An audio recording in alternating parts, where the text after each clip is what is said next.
2 dənə 2 kilo vermişlə apar versən 8 dənə operator aparırsan yanında. Bütün kameralar çekir. Bütün sosyal şəbəkələrdə paylaşırlar. Qardaş Ramazan bayramı münasibəti ilə yetimlər evinə getsə səni sağ getməyəcək. Belə yetimə baxırlar, yetimin abrını apara. Belə az doydururlar, ağzın abrını apara. Utandıra, xəcalət çəkdirə. Verirsen kişi kimi ver.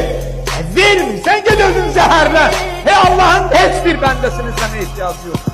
Bəzən elə bilir ki, mən falan 5 dənə yetimə baxıram da, qocalar evinə də belə elədim də, cəri elədin, cəhənnəm elədin. Sən olmasaydın Allah onlar ardından öldürmüşseydi. Elə bil özün sən yer üzünə ruzu verən hissidir.